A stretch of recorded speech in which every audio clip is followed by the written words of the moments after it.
Penguin Random House Audio presents 13 Months Haunted, a novel by Jimmy Juliano. Read for you by Nicole Cash and Valerie Rose Lohman.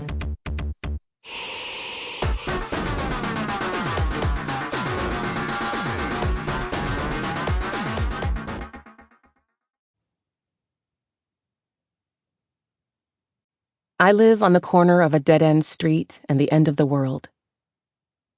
Gray Street, Summer 2000, Polaris Amphitheater.mp3, 302 to 310. Artist, Dave Matthews Band. Album, Unknown Album.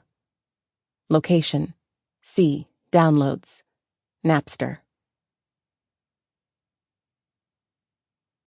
Prologue. September 2024.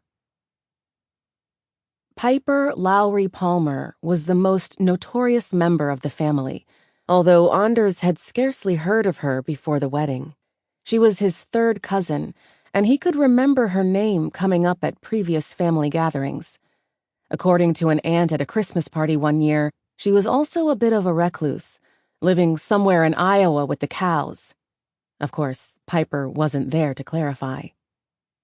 It wasn't until his first cousin Margot got married that Anders learned more of Piper's story, and even then, he had his doubts about the facts, since the person telling him the story was a bit drunk.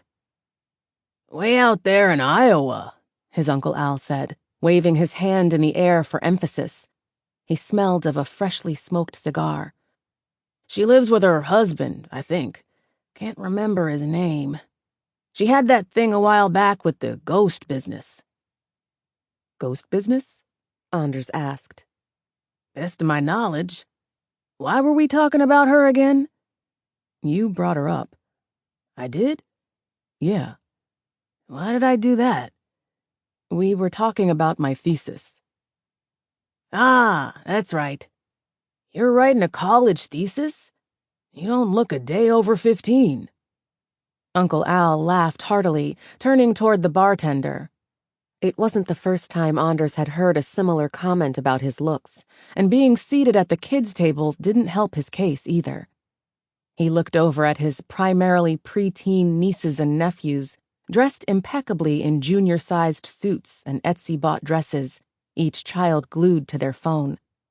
Anders had attempted to engage his table mates earlier, to see what types of things they were doing on their devices. None of them were interested in talking much. Gin and tonic in hand, Uncle Al turned back toward Anders. "Now, what's this thesis all about again?" he asked. Anders had already told him, but he told him again. "It's about the viral phenomenon," Anders said. "You know, why things go viral online. I'm exploring the history of it, mainly from the 90s and early 2000s. "What's your angle?" "I don't know. I guess I don't have one yet." Anders had been researching for a few weeks, looking for the perfect through line for his project. Most of the famous viral events from that time were videos or GIFs. Dancing Baby, the Hamster Dance, Star Wars Kid, the Boom Goes the Dynamite sports reporter. Much of what he discovered was new to him, and he found the media entertaining, if a bit dated and quaint. Some of them he'd seen before, like the short security camera-style video of a disgruntled cubicle worker whacking his computer monitor with a keyboard. The clip was called badday.mpg, and Anders had been disheartened to learn that it was staged. Still, despite his growing collection of early internet artifacts, he wasn't any closer to solving his primary problem, which was that he didn't have an argument. He was merely gathering research, and he didn't know what he was trying to prove, if anything.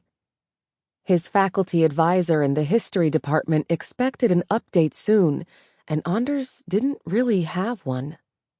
"You said something about a ghost?"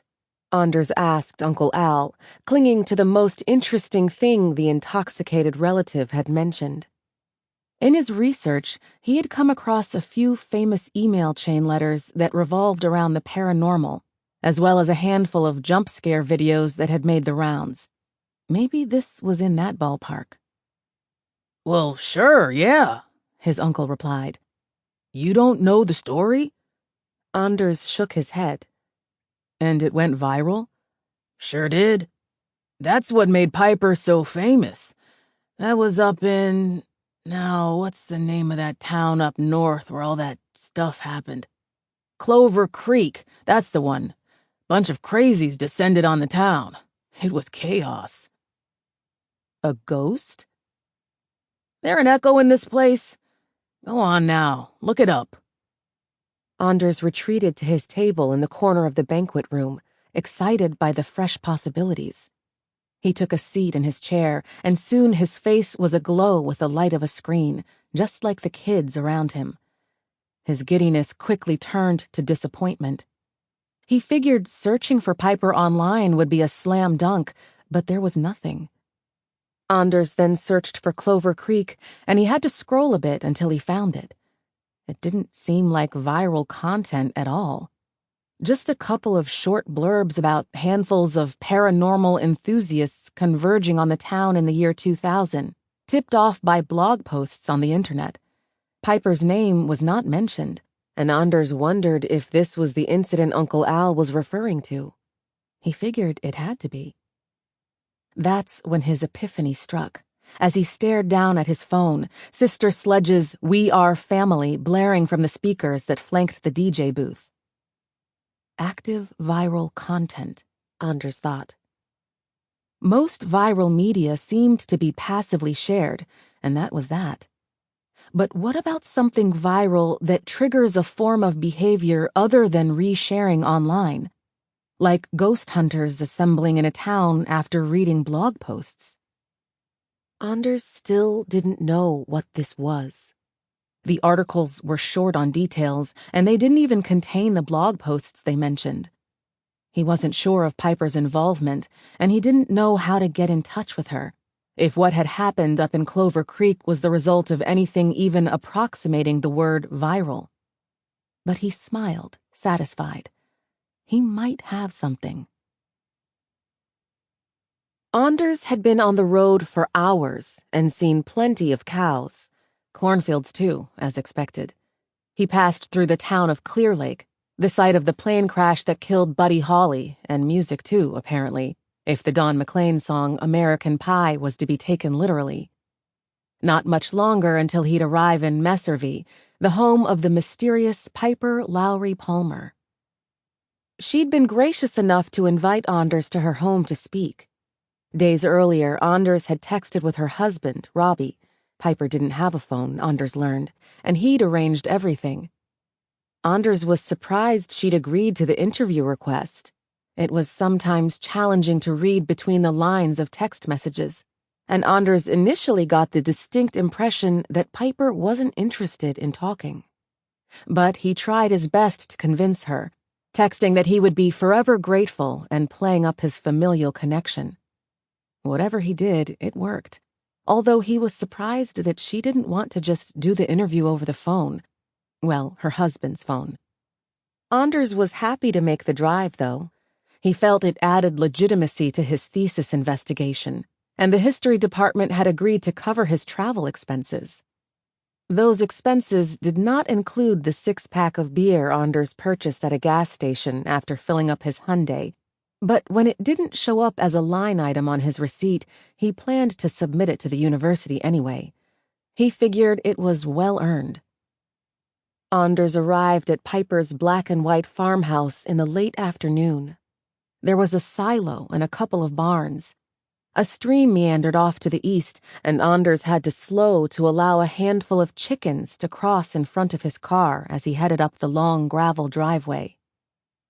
It was a sizable plot of land, and Anders could spot only 3 other homes in the distance from all directions across the flat Iowa landscape. Reclusive indeed. He parked, then sat for a bit with the engine off. He'd thought he was prepared. The questions he'd planned on asking were written in a notebook on the passenger seat. He even had an old-school tape recorder, not certain that his phone contained an... Sample complete. Ready to continue?